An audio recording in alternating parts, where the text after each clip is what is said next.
Very good morning to everyone. Today is the fourth lecture.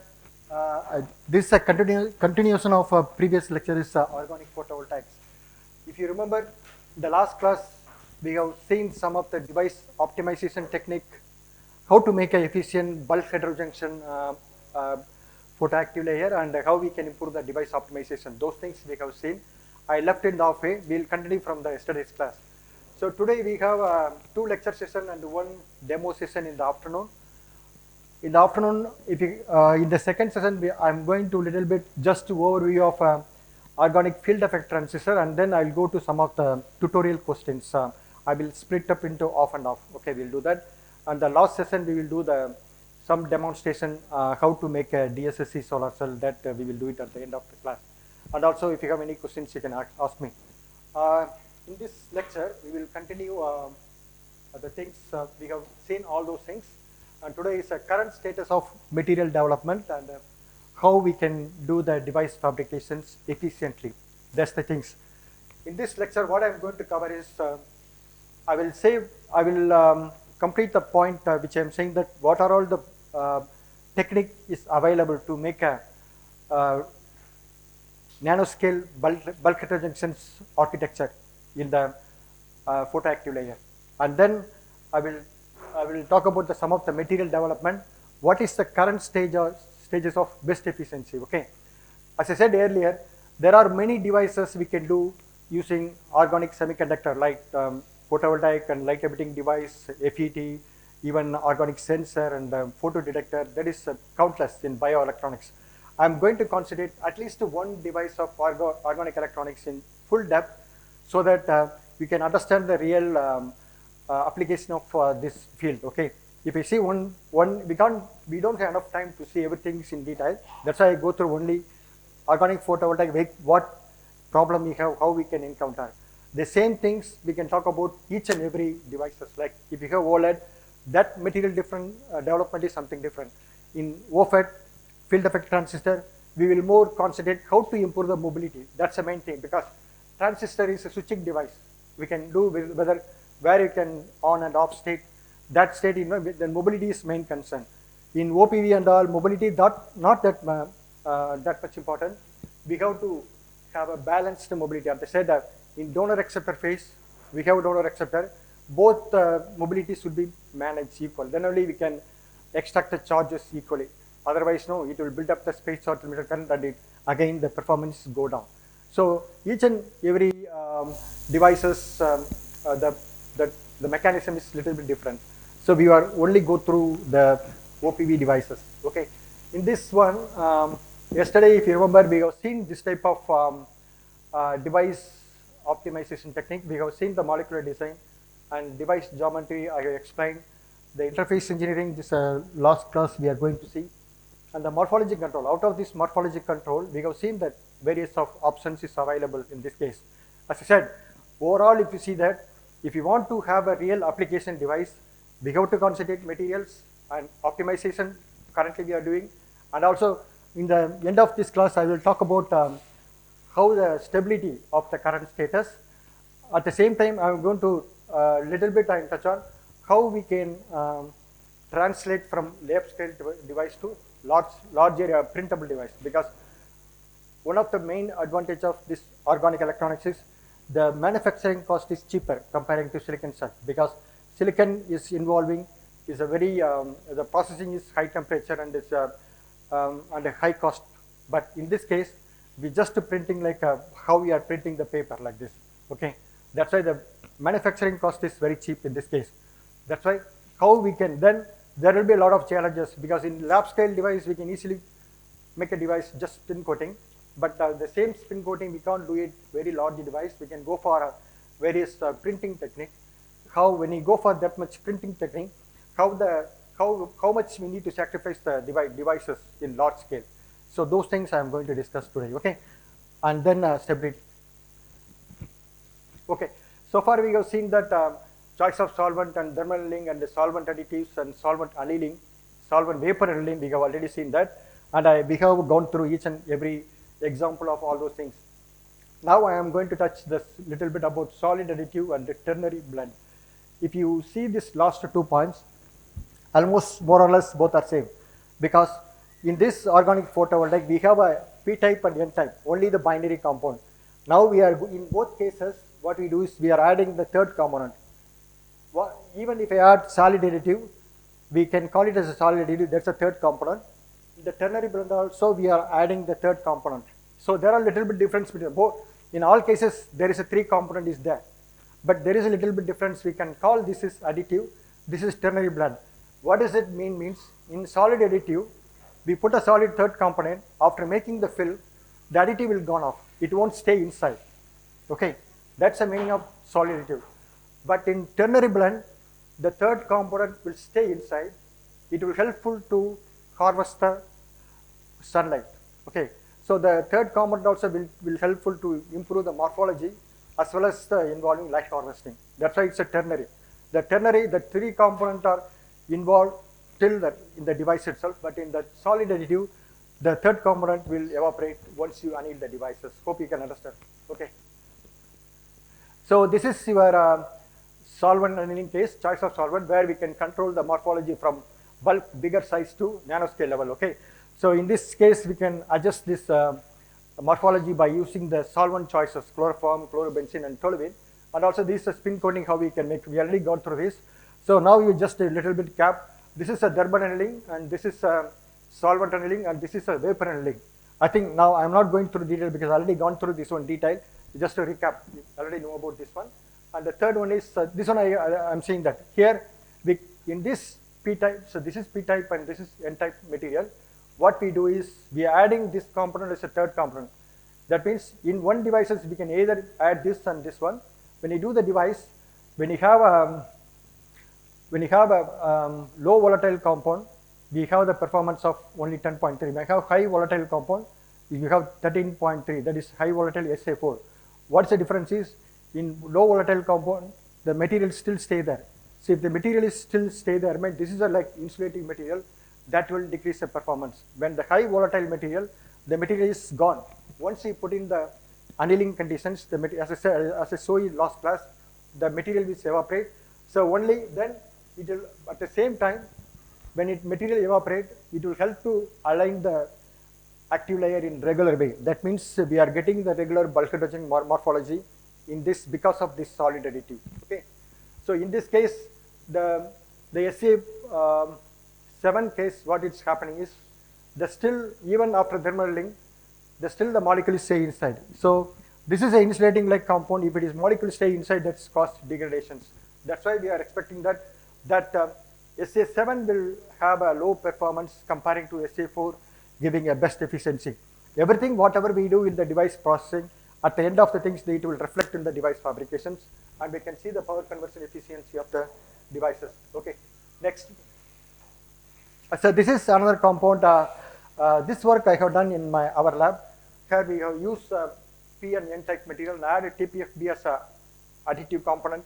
Here what is doing is, here we have the multiple fluorine atom is there in this tris pentafluorophenyl phosphine. This also helpful in align the morphology because of the interaction between the fluorine atom and all the chlorine, the cyano group. There's a little bit interaction. Once you anneal this active layer with the blend, then this also will evaporate. So in this case, when you add this one, we can see the little bit of red shift in donor polymer, but in acceptor we can see the little bit blue shift. That means it's trying to realign the active layer of the compound when you add this one. And also we can see this is a device configuration. We do the P.PSS as a whole transport layer, and PFNBR another electron transport layer material. We can use it as a electron extraction layer, and silver as a for cathode material here. Okay. By using this ternary blend, what we are getting is, without any additive, we got only 15.1%. If you see this, all these device parameter, the current is 24.2 milliampere per centimeters. Almost the VOC is same, but in all the cases, we are getting the fill factor is above 70. It's a very good one. But when you increase the additive to 5, 10, 20 milligram, we can see that the performance is slowly varying. We can get the best efficiency of 16.9% at 10 milligram. Okay, so the real improvement is coming from fill factor. As I said yesterday, fill factor is the important parameter which tell you how good your device is, how good you can make efficient device, and how well you can optimize the things. That will reflect in the fill factor. Okay, so this 10 milligram is optimized performance, and that you can see that in EQE as well. So you can see the very more than 80% EQE. I can recap. What do you mean by EQE? Is the external quantum efficiency. Is this? It says that I am repeatedly saying that it's nothing but how much electron we are getting out of one put. How much electron coming out? If you have one photon in and one electron out, this 100%. This is only 80%. Okay, and this is a photo response with respect to effective voltage. In the effective voltage, we can say that at very low voltage of 0.2 volt, when you have the additives, it can efficiently extract the charges because it reaches the peak at very low voltage and become flat. Whereas in the black cases, it's keep on still extracting charges even after exceeding 0.5 volt. Okay, that means when you have the very good structure, the extraction will be very fast. Even at very small voltage, we can extract. Of course, when you have large reverse bias, it eventually extract the charges. But our goal is we have to extract all charges without applying any voltage, at least minimum voltage 0.1, 0.2. Then we have a very good fill factor. Because if you see this voltage, where is maximum current, and if you see the VOC within the short span of time, that means your squareness of the curve will be very high. If you can able to extract the charges at very low voltage. That's why the high fill factor. That's a objective. High fill factor is objective of one of the device optimization. Okay. This is another material we use in our lab. We have used the benzodiazepine is the core unit, and we have the 3-diaphene and end of the, and rhodanine is the end group. And here what we did is we just change the side chain of this material at BTR, call us when you get a silyl additives BTR tips, and we use a thioester as a third component. And we use initially as a binary device, like just to mix either of this one with the Y6 acceptor. Y6 is one of the high performing acceptor here, and this one, when you have the ratio of 1:0.6 and with the chloroform and the 0.5 is additive. Yeah. So if you see that in this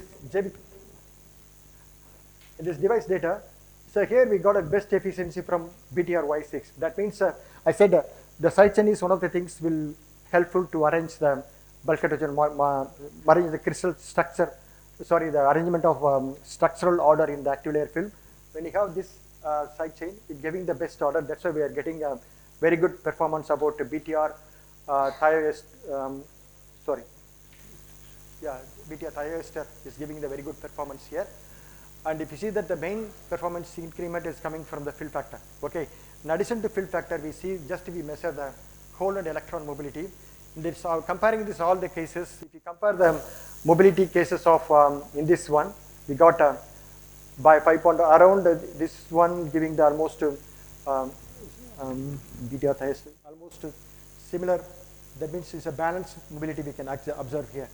And if you see this absorption of this donor and acceptor, you see that if the donor material is absorbed up to 700, the acceptor Y6 is extended beyond 700 up to 950. That means this active layer can harvest the sunlight over extended range. That's why we are getting very high substrate current. We got a very high efficiency.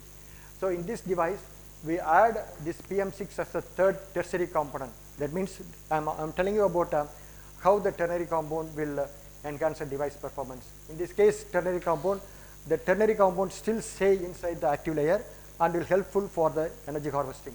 So in this case, if you add only 10% of this PM6 and still we can see that only binary compound will go 15.1. Almost the fill factor is same in all cases, but in BTR tips case, the performances go down. I think I already shown that this structural arrangement of this material is very is unfavorable because it's not giving the face-on orientation. We have seen that it's giving edge-on orientation. This is an unfavorable condition for the best efficiency. So here we got pi stacking for all these three material, then we got a best efficiency of 16%. And because of this third component, by adding this ternary, making this ternary component in the device, we get a best efficiency out of this one. Okay. So now we see that how the morphology will tell you that which is the best one. So out of this one, we got a best efficiency about 10% additive. Okay, 10% of 10%. This is the one best efficiency. That morphology is coming out from here. And also, if you see that morphology from going from right to left, there are little bit variation in the the roughness of the film is showing here. Even though this comparing these things this is more rougher comparing to this one. We can see clear donor and acceptor phase of the molecule that we can very well reflected in the phase separated images. This is height variation. This will be how the phase separated images. If you remember, I told you in the earlier class in AFM, we can see the height variation and the phase variations. Even sometime we can get how is the surface potential varying. That's from KPFM. So this is one of the things we can get. Those who are not familiar with the AFM, you can explore all those things. What are all the different kind of information we can get it from atomic force microscopy. Okay. So anyway, I'm getting you just few example of how the different techniques we are using for the device optimizations, particularly inducing nanoscale phase separated morphology. This is the key for getting high efficiency in organic photovoltaics. Hope you get this point. We have many points. We have many techniques. We have seen that how those things affect the morphology of the active layer. Okay. Okay, this is another one. We have used before PEBDT and ITSC. When you have the only binary compound, we got only 10.85%. This one, when you added the third component in this one, the efficiency is go up to 10 to 12%. Okay, here the morphology is interesting. We can say this is from spherical elongated morphologies, small fiber like morphology. Okay, so again, spherical is always good, but comparing to spherical, if you have a rod like things, that is more beneficial. Okay, that things can join. So this is why, because in the rod, the exciton can travel to these are bigger, which is very small one. It's elongated type. So we can easily accept the donor acceptor places come together immediately. Then it can get easily charge separated. Okay, so that's why we are getting 12.1% comparing. Anyway, this even though when you reach the high performance, reaching again 10 to 12% is very hard. If you can able to achieve that performance in the best devices, it still you can improve the device efficiency. In another one, we added PBTD in different weight percentage, and we can get this is like device structure is 1 centimeter squared, because at the same time lab scale device is 0.1 10 millimeter square. Again, we can make lab scale 1 centimeter squared. Then in the large area we can go to 5 by 5 or 10 by 10. That's a module we can make. When you go even 0.1 to 10 centimeter squared, the performance is little bit changes. That mainly because all the device we fabricated ITO, one of the challenges, ITO got seat resistance. You know that seat resistance can be vary from 7 ohms to 7. They call square actually, so ohms per square. Actually, the ITO resistance called ohms per square. Not so. If you have the seat resistance will increase when the area is got increased. So that's why that resistance will come into play here. It will reduce particularly fill factor, because fill factor will affect because when the resistance increase, the fill factor is decreased. At the same time, it will affect little bit current as well. That's why it's reflecting in this 10.1. Currently, people are working on how to tackle this seat resistance effect. One of the approaches, they make a very little bit silver bus bar on top of ITO. That will improve the conductivity of ITO. Then there are other ways. Again, that's a drawback, because when you use silver, it will opaque your light also. Okay, so when you go for very high area, either we have to light transmission little bit, we have to sacrifice those things, or in other words, we have to compensate the seat resistance. We have to tolerate the efficiency drawback due to the opaque of silver. Okay, that's another approach. Okay, so this is one of the latest one. This published in 2025. Sorry. This year later. We can see that this is one of the material D18, one of the best performing polymer using EC9 as acceptor and AQX.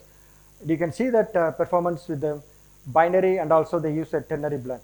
Again, ternary blend also helpful to improve the, not only for harvesting, what they're telling is when you have the two acceptor together blended, it will act as a like alloy type things, both make a alloy to make a performance improve. Okay, so here you got this ternary blend, we got the efficiency will get around 20.5%. This is the best efficiency so far reported in the literature till now. Okay. So this efficiency we got is high performance mainly because of this ternary blend, and also because of this alignment we have the change in the energy levels. So we already seen that how the energy level will have the role in affecting the charge extraction as well as charge generation. We already seen that. That's what's happening here actually. Even though we got a same type of light harvesting happening here, and also there is a energy level alignment is play a role in this work actually. Okay, I'm giving a different example of developed so far, because as I said, active layer combination is one of the key for main thing, because for charge generations. Anyway, all other bulk heterojunction and interface engineering, everything is helpful to efficiently extract the charges. But before that, we have to efficiently generate charges. The charge generation is happening, what we efficiently using the active layer blend. Okay, here variety of the blend we can use it. One is polymer fluorine, the other one is either polymer small molecule, then all can be small molecule. That means here I'm mainly talk about only two components, P type and N type. One type is polymer, other type is fluorine. That is a very old example. Now many of the best performing devices polymer and small molecule. Okay, like Y6 or ITAC, this is a small molecule acceptor. All small molecule means both P type and N type molecule small molecule. Okay, in multi-component is more than three, either minimum three component. Is more than two component is called multi-component. So recently people are developing with 3 and 4 also they be using to make efficient OPV devices. And all polymer means both polymer, both P type is polymer, N type is polymer. There are N type polymer also developed in 2200. So this is one of the representative materials in P type. This is a PTP7 and a PFDD. Both materials developed particularly using in C60's acceptor. So this is BTR is developed earlier in our lab actually. This is a P type small molecule. It's basically we developed this one, worked very well with the fluorine type acceptor. And this is polymer, P type polymer, which is predominantly used in ITAC and Y6 acceptor. This is polymer and acceptor. This is a very well combination and champion combinations right now used for all high performance devices. Polymer donor, small molecule acceptor, because this is showing extended absorption. So the multi-component, you can already seen that. Along this one we can use a ternary compound, and all polymer we can use P-type polymer, and N2200 is another polymer. So this polymer combination will give another active layer. Okay.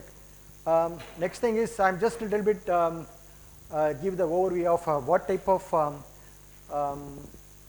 the developments happen starting from 1995 to till 2025. It's happening.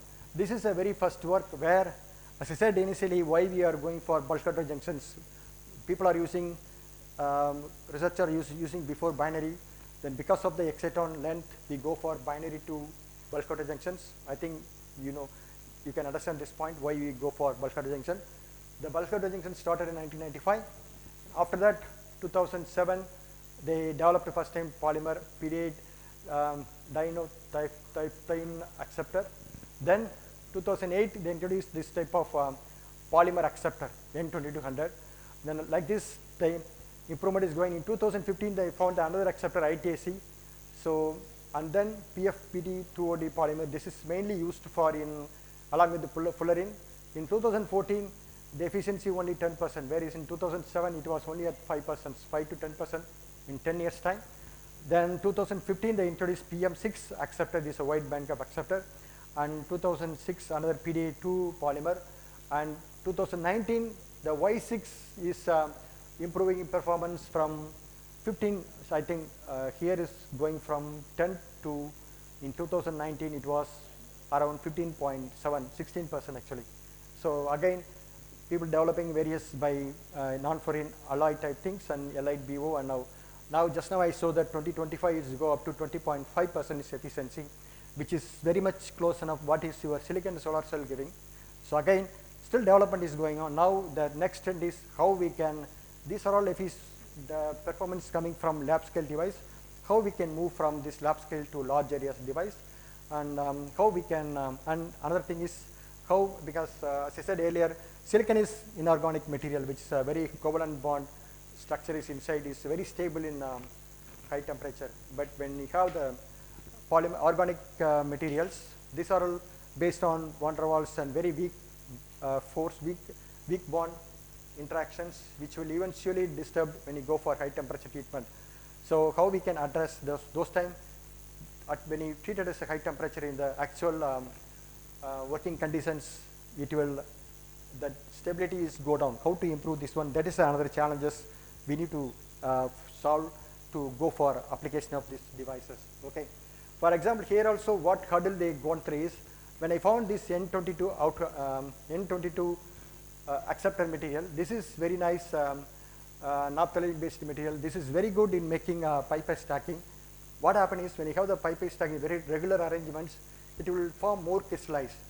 Then the crystallized is overgrown. If it's overgrown means, then we get a very big morphologies. It make a very big, when you make a very big morphology, that is one case is good for making high mobility like transistor type things. When you come for OPV device, the big domain is not favorable, because ultimately we need to have a domain size of 30 to 50. This is overgrown size. That's why this material is not good enough. That's why they develop, next phase is they develop the ITIC type molecule.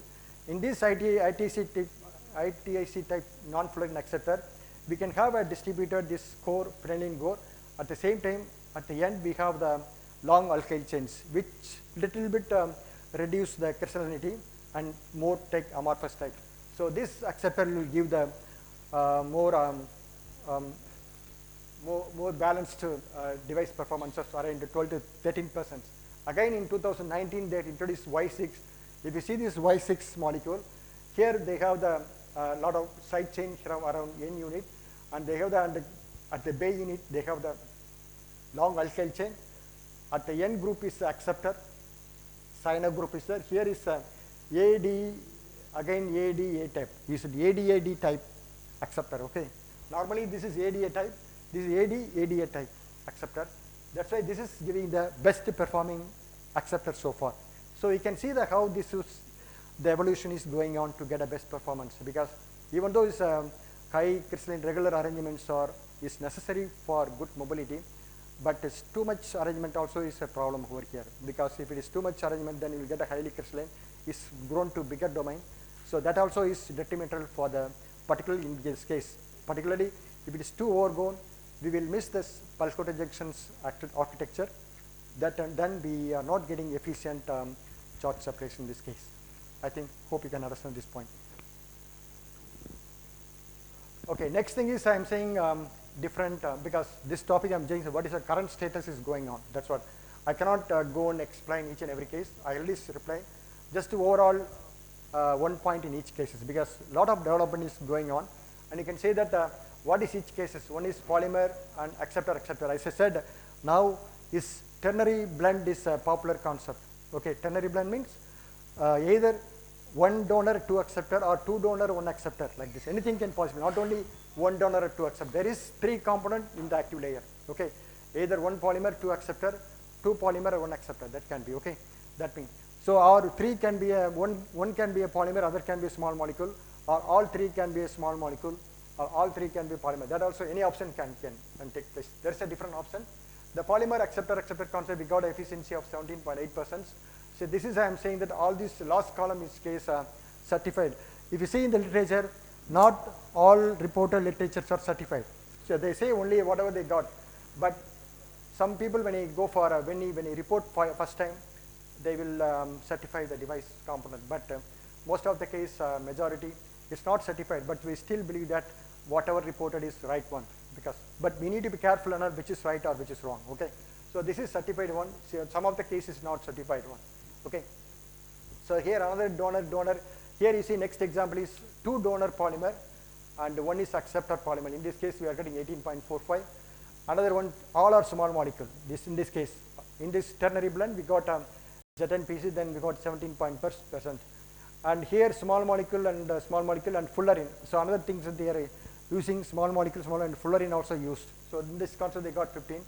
But currently the device with this fullerene is already obsolete because fullerene is very good in giving good electron mobility. It's a very good electron mobility, but it's not good light harvester.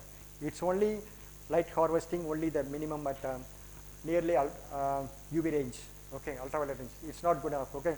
So fullerene, you add little bit for just as additive to improve the mobility, but it's not for energy harvesting, okay. Fullerene is already obsolete.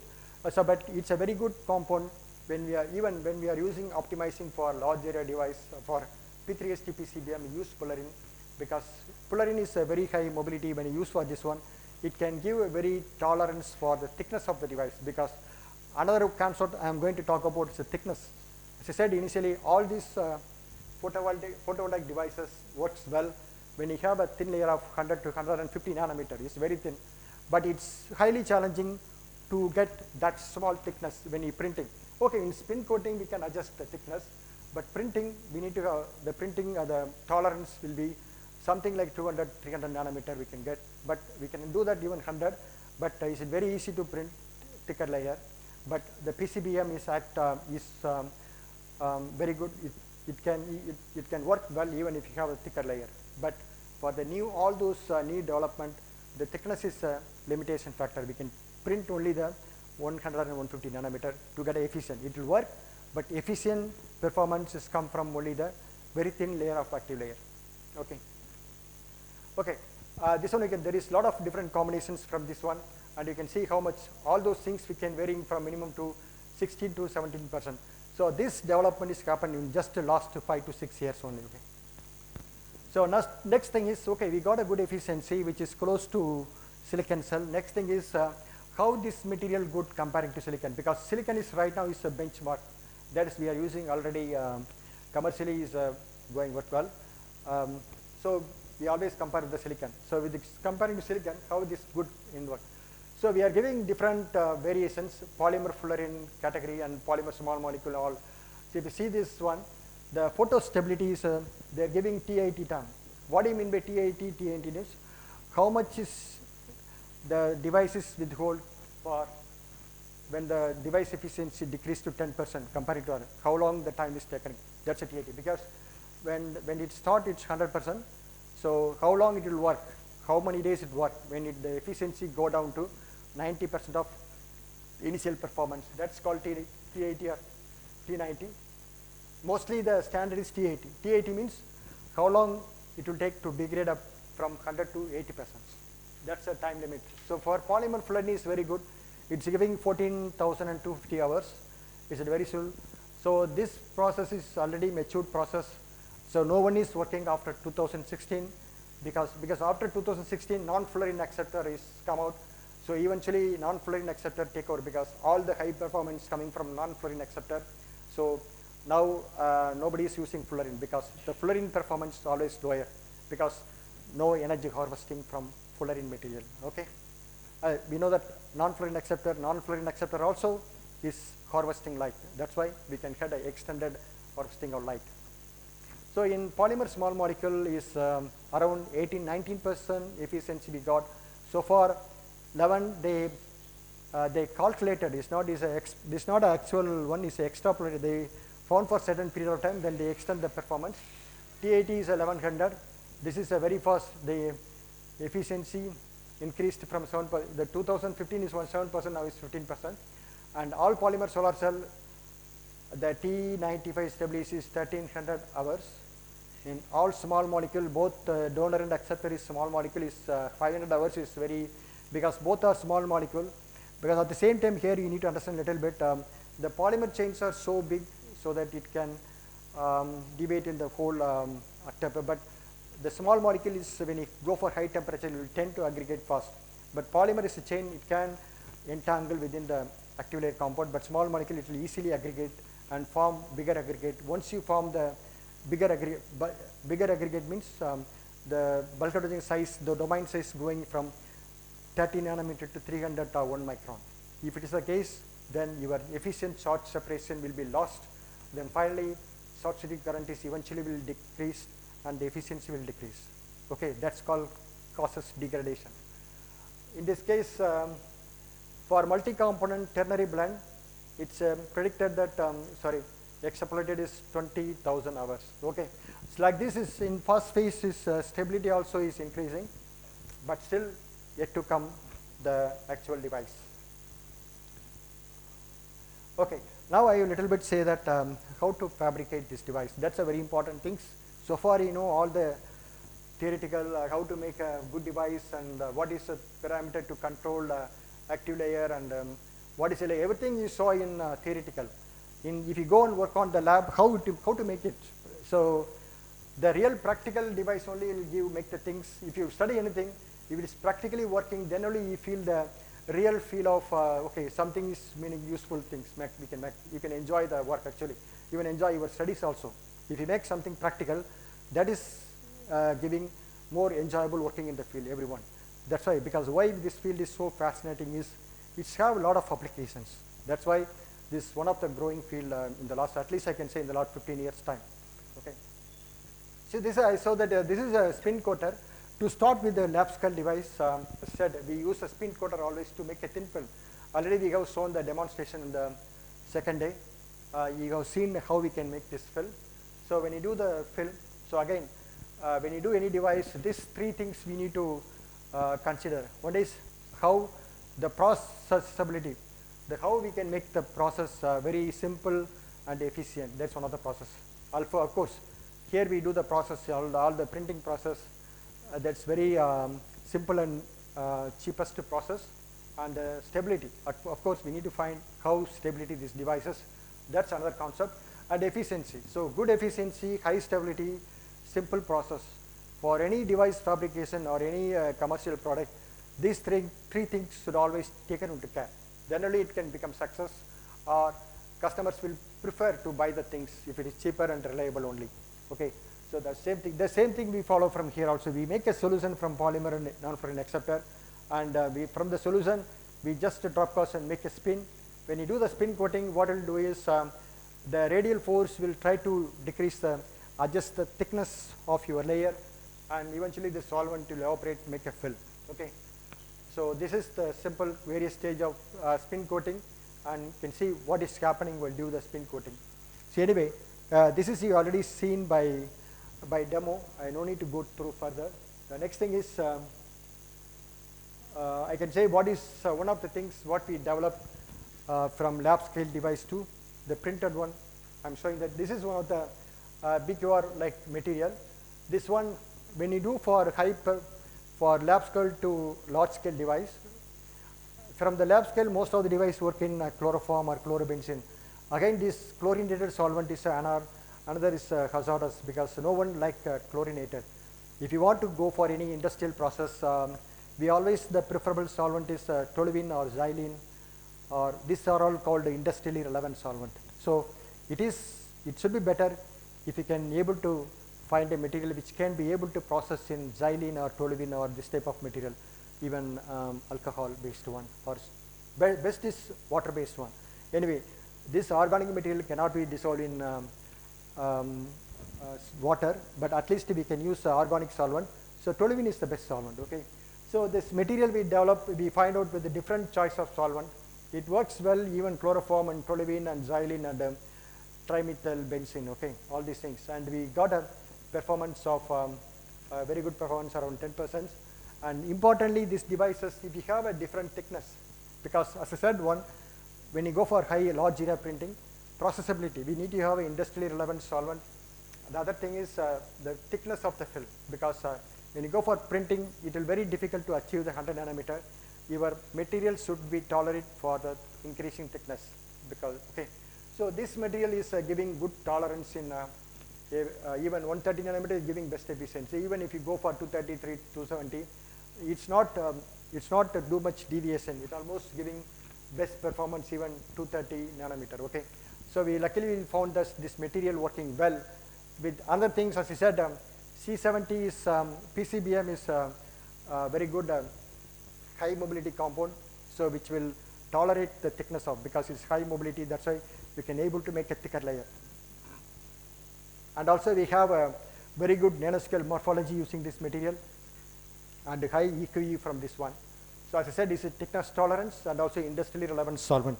Okay, and we go for this is using this slot die printing machine, small things. We can able to like and see how much different pattern we can print this active layer by controlling the printing parameter, like using toluene as a solvent, and this is working as vapor handling as for bulk, for the morphology optimization, and we use a slot die solution feed as a 20 microliter per centimeter squared and slot die coating, and the speed is 1 millimeter per second.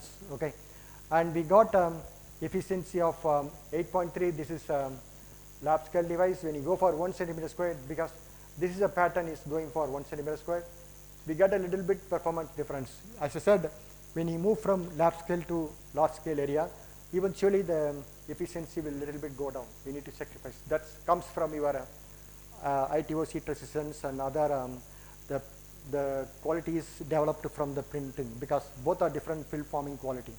Okay, we got 6.7, and the same thing 1 point. This is we got almost same efficiency from slot die coater, and the 1 centimeter square also make it from spin coating as well. Both will be same thing, and even in literature also people reported almost a similar effect. When you when they go for a small area device is 9.2, and when they go for a large area, the performances go down.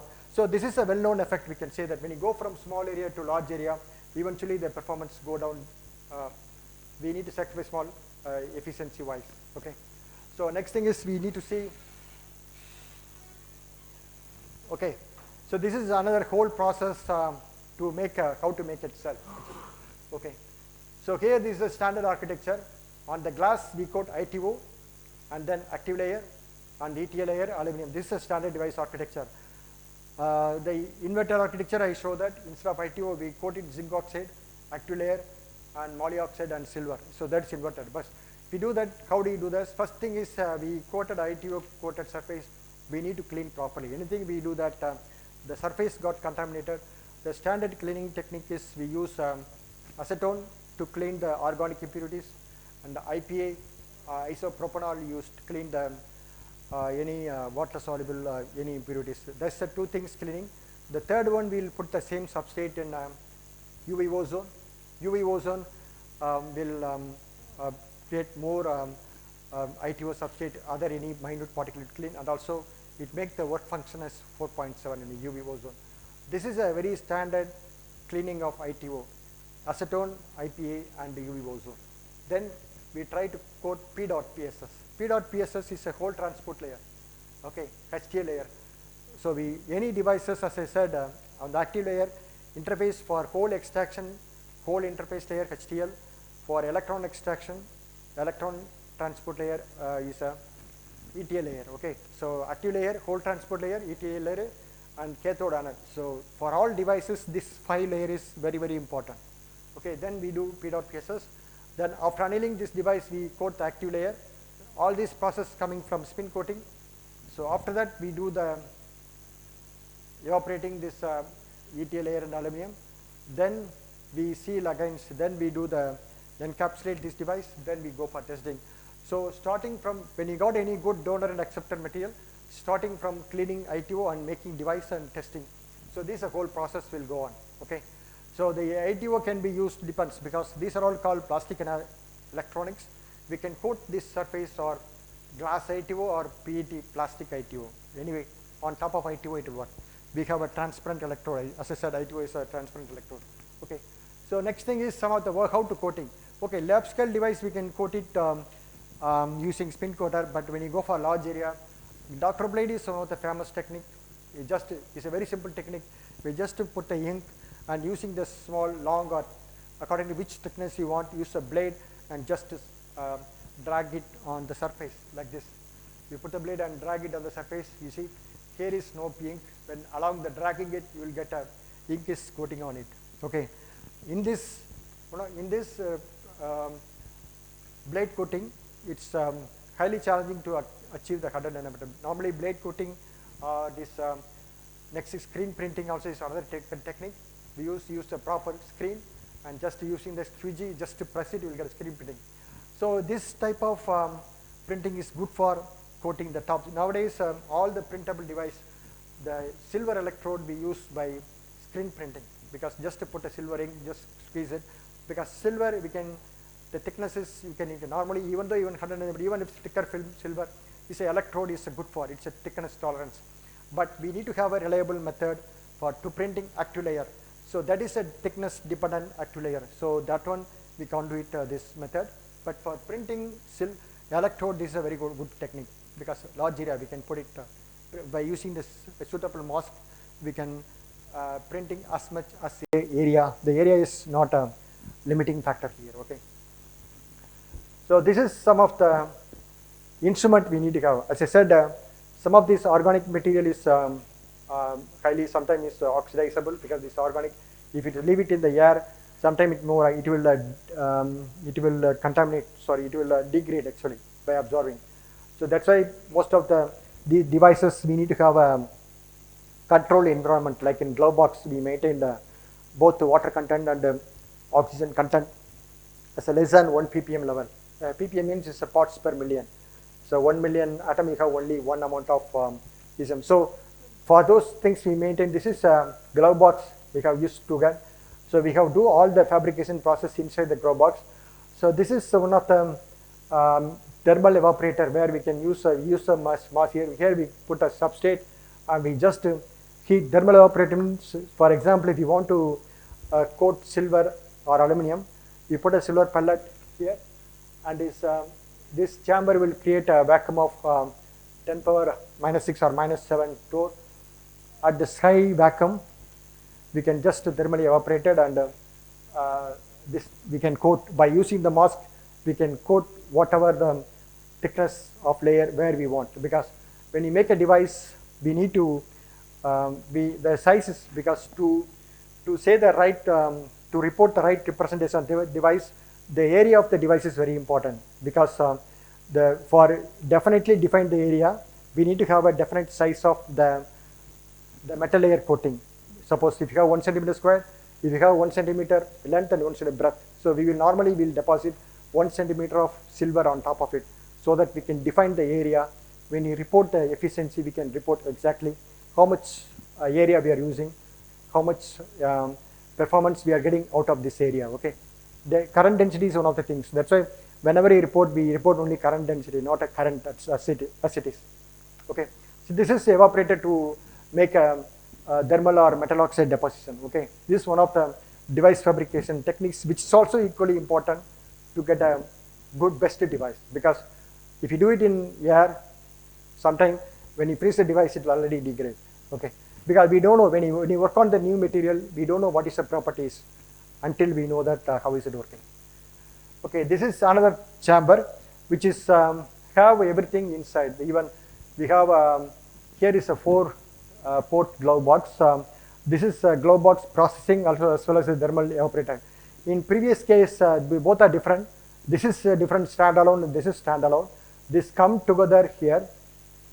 Here we do all processing, and here is the thermal evaporator is inside, so that we do the spin coating, everything inside glove box and everything clean, and just without taking into environment, we can put it in the glove box in the evaporator itself. So a whole process we can do it inside the inert environment, so that we can make we are making the full out of the material, full performance out of it, because we are avoiding the effect of moisture or oxygen effect, which is one of the detrimental factor to degrade the efficiency.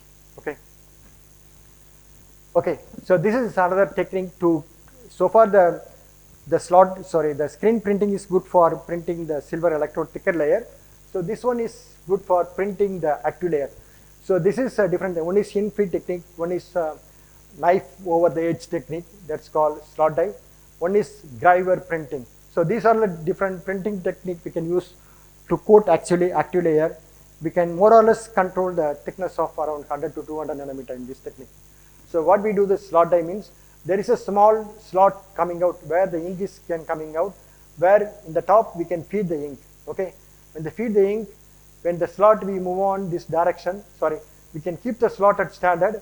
We will keep moving the substrate, because when you do the printing, the printing factor is always moving. We keep the nozzle at the same place. So the ink is falling on from here like this.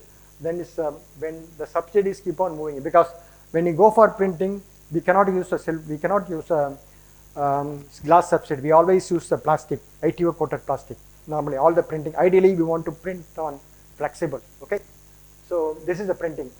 So like this, all these things will all printing. When you have the printing, we can't everywhere the same. We have the like different layer. Then finally, this one is equally is interconnected to have. Then if you have something, if each layer is this layer actually give 0.8 means we have 1, 2, 3, 4, 5, 6, 7, 8, 9. We have 9 different device which is serially connected. When you come out this device 9 into 8, it will give a VOC, the open circuit voltage of around 6 to 7 volt, because all are seriously connected. Okay. So this is a way to print, how to print acrylic. This is a technique. Mainly we majority using for slot die technique and graver printing method. Okay. So this is some of the facilities which we have in our Vikas program at Melbourne University at the CSIRO. So this is your inkjet printing. So inkjet printing, another one, we already had all the paper printing, we also inkjet. That also we can use this inkjet printer. This is a very thermally annealed slot die printing unit. So when you start from it to the end, it will print like this. This is graver printing. So this is another printer is called ultrasonic spray printing. We can also the spray painting, like this spray technique also used to print too, because I'm saying that this technique and all used for very large area printing, not like small. Small area we can go for spin coating. I'm going for less to go to how to go from lab scale to large scale. So this is a technique is available. Okay. So finally I got some of the original the device which we printed at our lab, not with the collaboration of the final printout is like this. We can see that some of the device you can see what already we have seen, that the same thing we have. So this is exactly same as what we have here, what I saw. Okay. So this some type of device I have finally. You can have, everyone can take it look. So most of the work which I have done, all the printing wise, that one we actually we have done in our lab at Melbourne actually, with the collaboration with the CSIRO actually. So you can see this is a roll-to-roll printing of these devices. And another thing is I want a little bit talk about is degradations. So what are the possible degradations? So we have saw the lab scale device and how to move for lab scale. And degradation, another point. So one of the main determinant is oxygen and water. Okay. So those things can react and with the PCBM oxidize and will make this layer is very big and bigger, because normally we have the nanoscale phase separations. When you interact with the water and oxygen, what will happen is all nanoscale phase separation is to move and aggregate together, make a bigger domain. When it always make a bigger domain, then your bulk heterogeneity is lost. If you are not maintaining the nanoscale phase separations, then you can't efficiently charge separation, then eventually device performance is down. Okay.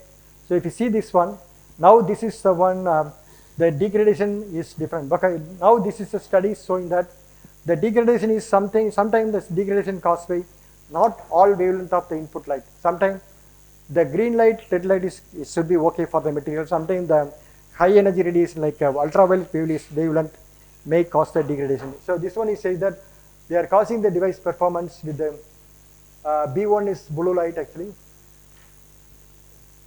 B1, and blue illumination and the red illumination. If you see red illumination, all are maintaining the performance over the time. When you have the blue illumination is going down. Okay, they both are same case. That means the blue light, the UV light causes degradation much because of its high radiations.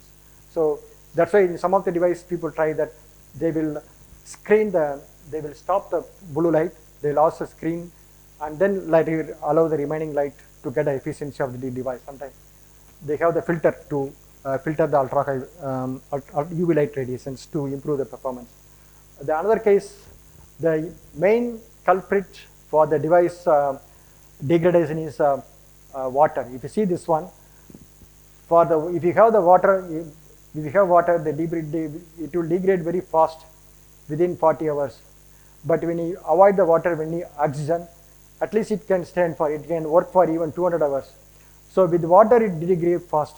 But at the same time, if you are working in the nitrogen environment, suppose if you are putting in the glove box or nitrogen environment, still we can maintain the performance. So this is saying that the main culprit for the degradation is water and oxygen.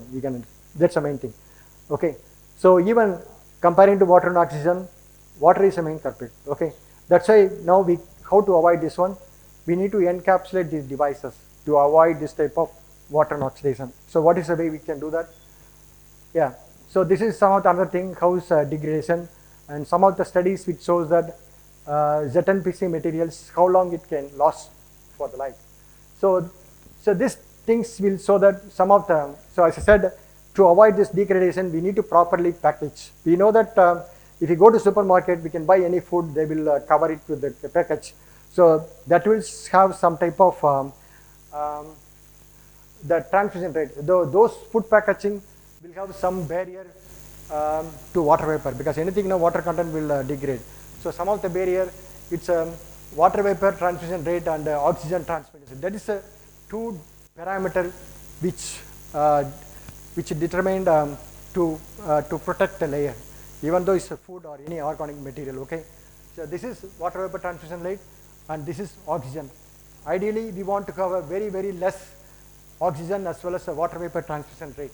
So our organic photovoltaic lie in this range. We need to go very, very low water vapor transmission rate and OTR. But if you have the food packaging material, it will only is very little bit is high risk enough, because so food is that water, there's not too much degrade, that's not that much sensitive to that one. So these are different barrier material requirements for the different material. Okay.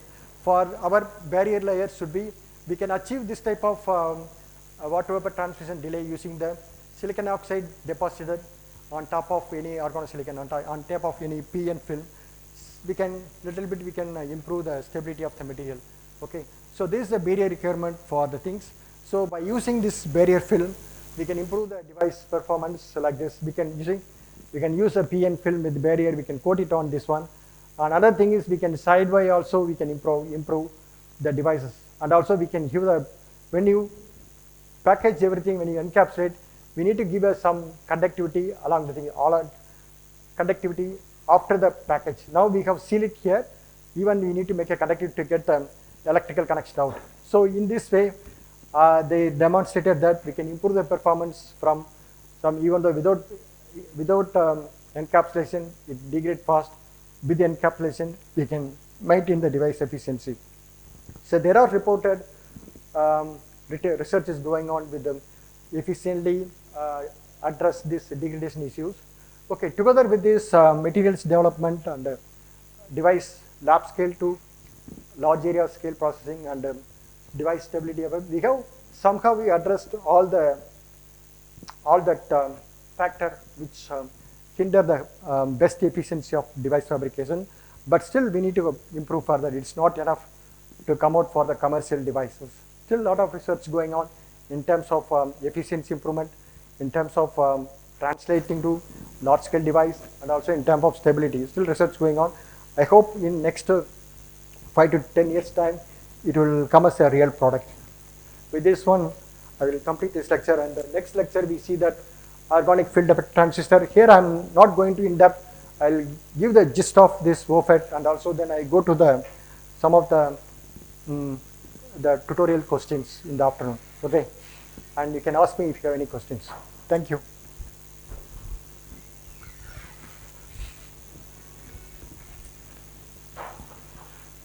Any question? Yes. Your question? Okay.